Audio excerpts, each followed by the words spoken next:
가기사는 증시 각도기. 안녕하세요. 증시나 집안지원입니다. 네, 안녕하십니까. 각도기 박산준입니다. 날씨가 화창합니다. 이제 드디어 완전히 봄의 끝자락, 이제 여름이 들어오고 있습니다. 오늘 낮에 보니까. 네, 이제 점점 더워진다는 것 같아요. 그렇죠. 이제 더워지는 거야. 이번에도 자전거 타러 가서 얼어 죽는 줄 알았어요. 추웠나요 많이? 아유, 새벽에 막 5도씩 떨어지는데 얇은 호껍데기 2장 입고 있잖아. 근데 오늘 저기 괴산 오는데 너무 피곤한 거예요. 그래서 자고 싶은데 잘 데가 없는 거예요, 시골은. 그래서 여기서 그럼 잠들면 죽는다, 뭐 이 생각을 하는 거죠. 저도 자전거 브이로그 재밌게 봤는데 그 정읍의 솜씨만두는 저도 가본 데거든요. 어떻게 알아? 오. 거기 이제 거기 그걸 못 먹어서 너무 원통해요. 누구 한 명 거기 나중에 따로 갔어. 거기 굉장히 맛있다 그러더만. 맛있죠. 거기 유명하고 사촌이 근처에 사시기 때문에 거기 한 번씩 들릴 때 이렇게 먹었는데 되게 맛있습니다. 그걸 못 먹으셔가지고 아쉬운 것 같아요. 맛있어요. 다음에 한번 가봐야지. 네. 네, 오늘 코스피는 제자리 0.2% 상승했고 코스닥이 1% 가까이 상승을 했습니다. 네. 오늘 아주 실적이 굉장히 많이 나왔어요. 네, 근데 전반적으로 어닝 서프라이즈가 많이 나왔는데 공통점은 수출주였습니다. 네네. 그래서 관세를 앞둬서 그런가 수출이 엄청나게 좋습니다. 열라 땡긴 거죠. 네, 1분기에 굉장히 호실적들을 많이 수출주들 발표를 했습니다. 예. 오늘 그 옵션 만기일이 있었어요. 근데 이제 좀 종가되니까 갑자기 외국인 순매수가 확 들어왔습니다. 그래서 마이너스 2천억 정도였는데 갑자기 플러스 1,000억으로 바뀌었고 기관도 이제 플러스였는데 마이너스 2천억으로 바뀌었고 마지막에 들어와서 좀 영향이 많이 바뀌었습니다. 네, 오늘 금속 업종이 제일 많이 상승했는데 CS 윈드, SK 오션플랜트 이런 에너지 신재생 관련주들이 좀 상승을 했고요. LIG 넥스원도 호실적 발표하면서 11% 상승했습니다. 장중에는 거의 뭐 20% 이렇게 많이 올랐던 것 같은데 조금 떨어졌네요. 화학 섹터에서는 화장품주들이 굉장히 많이 올랐어요. 오늘 대단했습니다. 네. APR이 거의 상한가 29% 정도 상승했고요. 코스맥스 12%, 한국콜마 5%, 뭐 토니모리, 에이블CNC, 애경산업 이런 K뷰티 종목도 굉장히 좋았습니다. 네. 그리고 일반 서비스 쪽에서는 현대 마린솔루션이 8%대 정도 많이 상승을 했습니다. 요즘 조선 쪽도 계속 좋은 뉴스만 많이 나오는 것 같아요. 수출도 잘 나오고. 네, 그리고 제일 많이 떨어진 거는 네이버, 카카오가 5%, 3%대씩 떨어지면서 오늘 IT 서비스 업종이 꼴등을 기록을 했습니다. 실적을 발표했는데 완전히 실망이야 시장에서. 네, 카카오그룹이 실적이 그냥 그랬죠. 일단 카카오는 하나로 합치는 게 좋을 것 같은데 이미 다 상장을 해서 어쩌나 저거. 네, 이미 다 상장했죠. 오늘 화장품 얘기 먼저 하면요. APR이 실적이 굉장히 좋게 발표가 됐습니다. 1분기 매출액이 2,660억 나왔는데 컨센 2,200억을 상회했고요.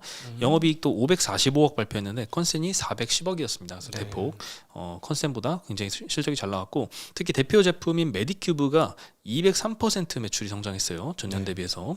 네, 소비자들끼리 이제 바이럴 효과가 확산되고 있다고 합니다. 그리고 예전에 삼양식품 불닭볶음면 처음 바이럴 효과가 굉장히 독특하게 봤었잖아요. 네, 그런 효과인 것 같고 한국 매출이 7% 전년 대비 줄었거든요. 근데 해외 쪽에서 다 급증했습니다. 미국이 186% 늘었고 일본 200% 늘었고 중화권도 40% 늘었습니다. 그래서 한국은 줄고 해외가 이렇게 좋다 보니까 해외 매출 비중이 굉장히 많이 올랐어요. 24년도 1분기에 44%가 해외 매출 비중이었는데 올해 1분기에는 71%로 급증을 했습니다. 네, 그래서 이제는 완연한 이제 수출주로 등극이 됐습니다. 네, 분기 최대 매출과 최대 영업이익을 경신을 했고요. 지난번 컨콜 했을 때 영업이익률 한 18% 정도 나올 거다 이렇게 가이던스를 제시했는데 이번에 그걸 상회해서 20.5% 정도 달성을 했습니다. 그리고 오늘 외국계 증권사 CLSA에서 목표가를 상향을 했습니다. 7만 5천 원에서 10만 8천 원으로 대폭 목표가를 좀 상향을 했습니다. 매출과 영업이익이 각각 컨센을 14%, 26%씩 상회했다라고 언급을 했고 미국 매출 급증에 기반을 했다. 그리고 예상을 뛰어넘는 해외의 화장품 수요와 영업 레버리지를 기대하면서 25년도에서 27년도까지 이익 추정치를 상향해서 이렇게 목표가를 많이 올리고 있습니다. 이 APR도 그렇고 저기 어디죠? 파마리서치요? 네, 파마리서치도 그렇고 PDRN이라는 거 하는 애들 있잖아요. 이제 앞으로 우리 송어 순놈 아주 싸게 먹게 생겼어. 얘네들한테 그 PDRN 뽑아낸다고 그냥 안 먹고 PDRN만 뽑아놓고 여러 번 뽑히지 않나 그게? 모르겠어요. 얼마나 많이 뽑히지? 모르겠어요. 네, 제가 자세하게 얘기는 안 하겠습니다. K뷰티 굉장히 좀 실적도 받쳐주고 굉장히 좋습니다. 그리고 약국에서 뭐 사재기도 많이 한대요. 파마리서치 제품. 네. 아, 요즘에 저기 그 다이소 가도 제일 잘 팔린 게 뭐냐고 물어봤더니 뭐 요만한 거 있어. 요만한 거 5천원짜리. 그 뭐 VT나 이런 거에서만 네. 만든 그런 거 있잖아. 그거 엄청 잘 팔리는데 들어놓으면 다 나가고 들어놓으면 다 나가고 뭐 완전 아주 뷰티 전성 시대입니다. 지금. 계속 잘 팔렸는데 네. 이렇게 또 실적까지 이렇게 잘 나오니까 확실히 이제 아, 이게 이렇게 쓰이는구나. PDRN이. 네.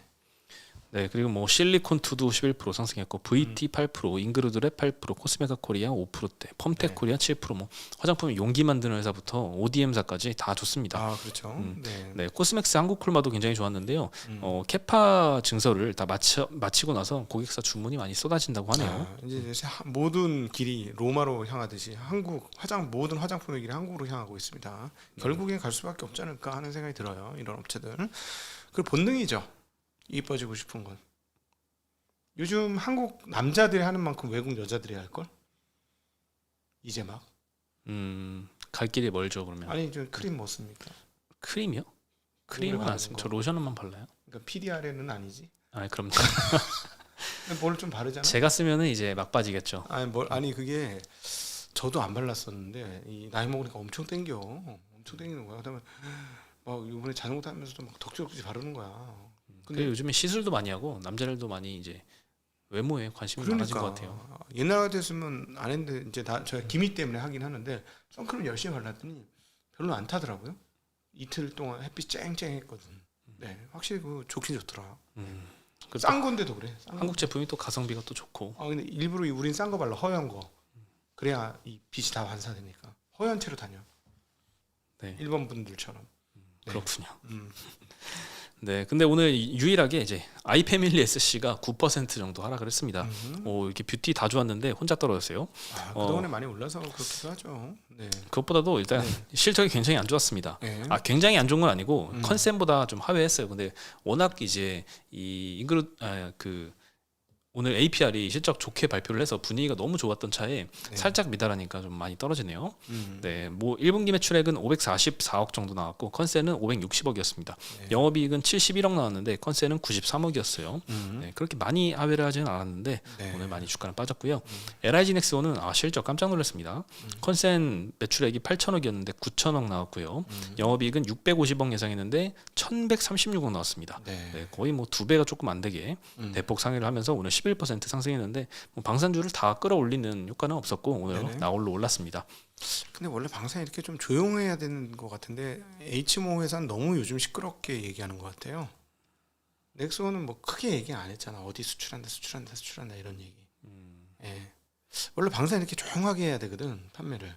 네. 그래서 오늘 뭐 지누스라는 회사도 컨센이 매출액이 1,700억이었는데 2,500억 발표했고요. 영업이익 컨센은 60억이었는데 270억 나와서 그 침대를 굉장히 잘 팔았나 봐요. 근데 확실히 관세를 앞두고 그럼 많이 수요가 좀 선수요 땡긴 효과가 있었던 것 같아요. 진짜 엄청 땡겼났나 봐. 네. 그래서 실적 서프라이즈 나고 20% 넘게 올랐었는데 종가로는 3.7%로 끝났습니다. 네. 아무래도 선수요 효과가 굉장히 커서 이제 피크아웃이라고 시장에서 기대를 했는지 네네. 이렇게 됐고요. 어쨌든 오늘 실적 발표 굉장히 좋게 했던 뭐 APR, 뭐 LIG 넥스원, 지누스 그리고 이따 말씀드릴 CS 윈드도 전부 다 공통점은 이제 수출주라는 게 있죠. CS 윈드는 매출은 컨센보다 조금 더 잘 나왔는데 영업이익은 컨센 970억이었는데 1,250억 나왔습니다. 네. 그리고 오늘 이재명 후보가 새로운 성장 동력으로 재생에너지 사업을 좀 강조하면서 신재생 업종이 다 같이 급등한 효과도 좀 있었습니다. 한국에는 심을 데가 없는데 이게 외국에다 팔 수밖에 없을 텐데 한국에서 신성장 산업도 이게 만만치 않아요. 왜냐면 내 땅에다 그거 태양광 하면 하지 마라 막 이러거든. 그러거든. 어려움이 있죠. 네. 내가 보기에는 차라리 그냥 전북 김제 이런 데 있잖아요. 밭 대신에 이걸 까는 게 나을 것 같아. 이번에 자전거 타고 이렇게 왔다 갔다 하니까 거기가 제일 넓어. 지평선에 보일라 그럴 정도로 넓거든 거기. 요즘 쌀 팔아도 돈 안 남잖아요. 그렇죠. 이걸로 그냥 밭을 쫙 만들어 태양광 밭을 만들면 그거는 그건 좀 괜찮겠다. 태양광이 또 딘적이 많아가지고. 네. 남아 돌잖아 지금. 그러니까 그걸로 한번 쫙 하면 그럼 어떨까 하는 생각이 들어요.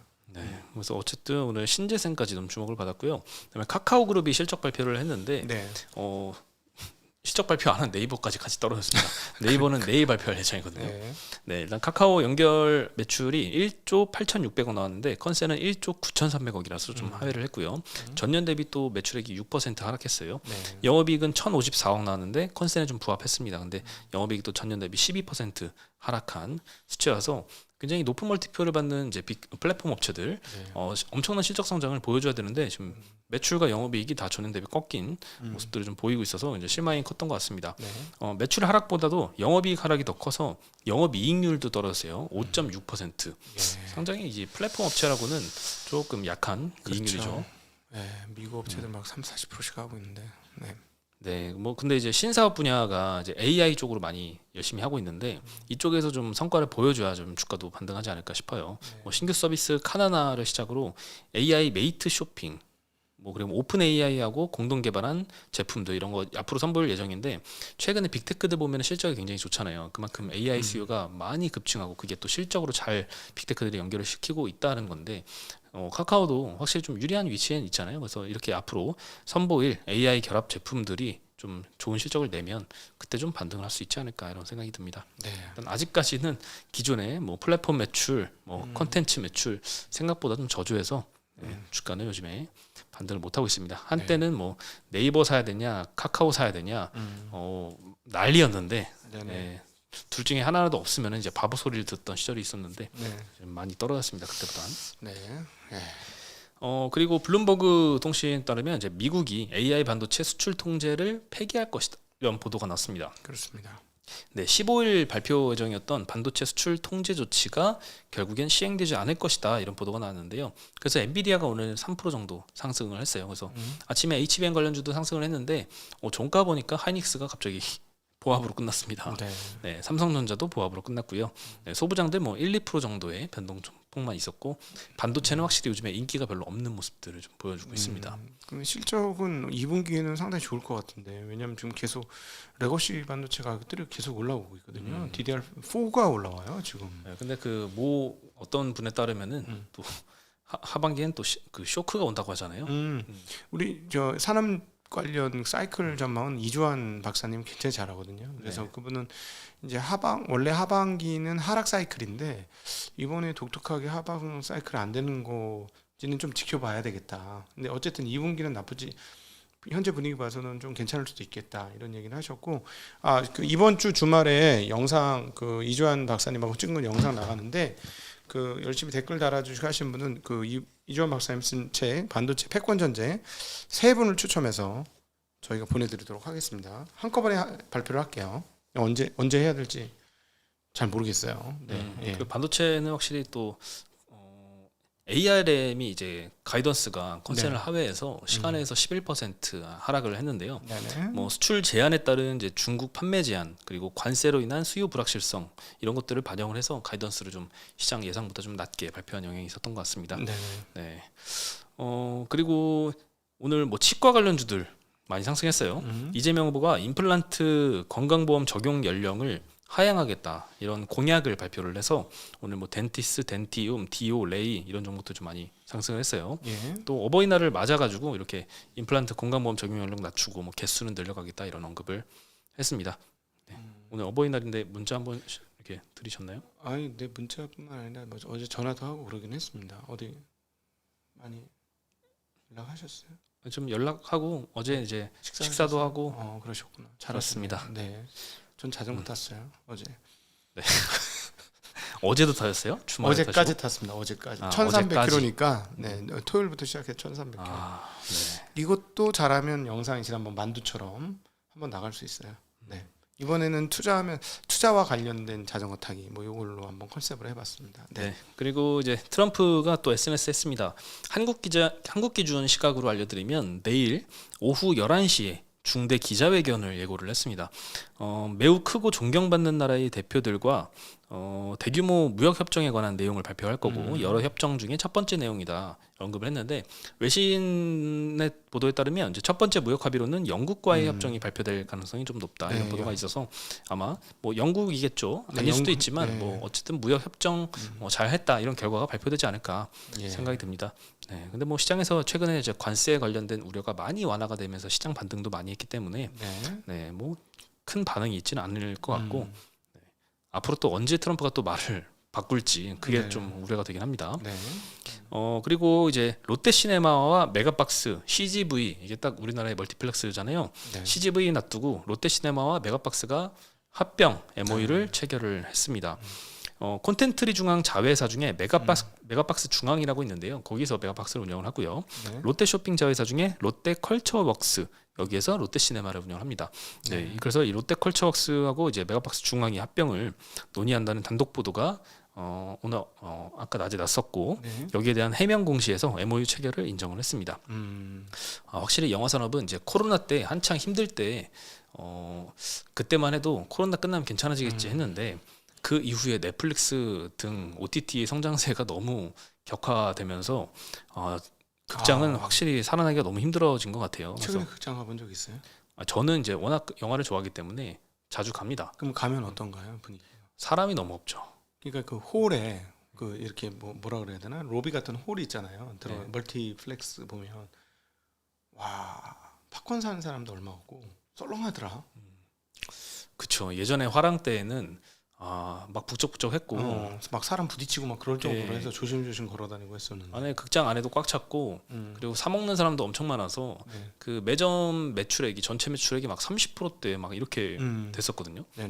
그러면서 되게 좋았는데 요즘에는 너무 사람도 별로 없고 CGV는 그나마 많아요. 뭐 용산이나 이런 네, 사람들 많이 몰리는 데는 굉장히 많은데 메가박스나 롯데시네마는 상대적으로 많이 한산합니다. 요즘 그래서 그냥 영화관 빌려가지고 투자 상담 하는 경우들이 투자 그런 거 많아. 그래서 뭐 콘서트도 실시간 중계하고 뭐 스포츠 경기도 실시간 중계하고 여러 가지 좀 많이 활로를 좀 모색을 하고 있는 것 같은데 옛날 영화도 다시 상영하고 이게 좀 많이 좀 역부족인 것 같아요. 그러니까 뭐 원하시면 우리도 예를 들자면 한번 할 수 있어. 큰 돈 안 들이고 할 수 있는 것 같아. 영화 보여드리면서 뭐 투자 개최 뭐 이런 거 있잖아 가는 거. 하여간 것도 같아요. 그 지난번에 이제 그 영화관 한번 가서 느낀 건데 이렇게 힘들구나라고 느꼈던 게 옛날에는 그 굉장히 좀 유명한 브랜드들 광고가 이렇게 영화 시작 전에 10분 동안 뜨잖아요. 근데 딱 이 극장의 근처에 있는 동네 맛집 그런 것들까지 광고를 하더라고요. 기다리 족발 이런 그렇죠, 그런 거죠. 근데 프랜차이즈가 아니라 딱 요 근처에 있는 매장들 이런 것까지 광고를 하는 거 보면서 광고 매출도 좀 많이 주겠구나 이런 생각이 들었는데 아니나 다를까 재무제표를 까봤거든요. 정말 걱정이 큽니다. 롯데컬처웍스 재무제표 보니까요 자본 총계가 670억, 부채가 7,570억. 그래서 부채 비율이 1,100%가 넘습니다. 그리고 지금까지 순손실이 많이 쌓여서 그 누적된 결손금도 7,150억 가까이 쌓여 있고요. 작년도에 순손실 510억 정도 나서 계속 지금 매년 순손실이 쌓이고 있으니까 상황이 계속 악화되고 있는 상황입니다. 이거 어떻게 견뎌요? 그렇죠. 그리고 메가박스 중앙도 자본이 1,070억, 부채가 9,200억, 부채 비율은 860% 가까이 나고요. 누적 결손금은 1,270억, 그리고 24년도 순손실은 520억.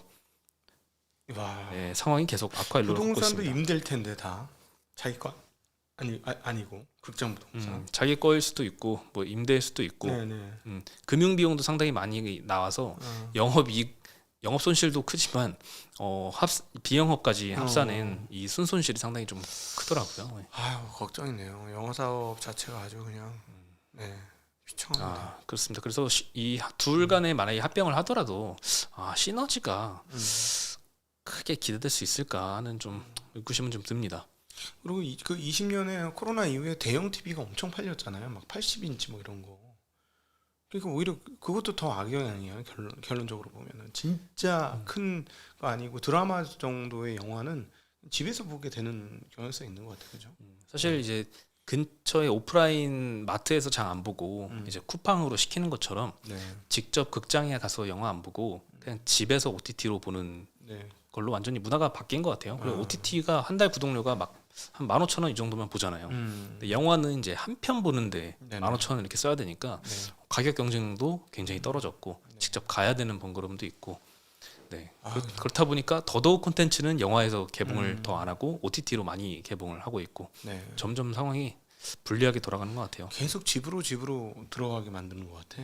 옛날엔 밖으로 나갔는데. 그래서 그런지 넷플릭스 주가 보면은 그냥 막 우상향을 끝도 꽂잖아요. 없죠. 실적으로 향상되는 거 보면 대단합니다 지금. 네. 끝도 없이 올라가죠. 네. 네, 나중에 또 자율주행차 이런 시대 오면 안에서 또 넷플릭스 보겠죠. 네네. 아 참. 이 산업 변화가 기술의 혁신과 기술의 발달로 생각보다 굉장히 빨라서 영속하는 기업을 찾는 게 참 어려워졌다. 그러니까 여기서 말하는 영속하는 기업이라는 건 영속적으로 자기 경쟁력을 유지하는 회사들. 그리고 또 뭐 이렇게 맞춰서 업황과 업종을 바꾸는 게 조금은 바꿀 수 있어도 크게 바꾸는 건 보통 일이 아니잖아요. 참 어렵습니다. 그래서 네. 네. 과연 한 20년 지나 있으면 영화관이 다 없어져 있을까요? 그 집안에서 이거를 하면서 끼워가지고 친구들하고 진짜 메타버스로 모여서 영화를 볼 수도 있죠. 뭐 그럴 수도 있겠죠. 예, 그럴 수도 있을 것 같아요. 기술은 계속해서 발전하는 거니까. 그렇죠. 영화관의 이 체험 환경을 이 AR이 준다면 네. 뭐 영화관 안 갈 수도 있겠죠. 그렇죠. 그 실사 느낌 나게 막 네. 그렇게 할 뒤에서 수 막 있지. 발로 차고 이런 걱정 안 해도 되고 그러니까. 누가 전화 받고 벨소리 울리고 이런 걱정 안 해도 되고 예. 네 그렇습니다. 네 저희는 이제 오늘 목요일이네요. 내일 네. 벌써 금요일입니다. 맞습니다. 네 내일 다시 인사드리겠습니다. 네, 안녕.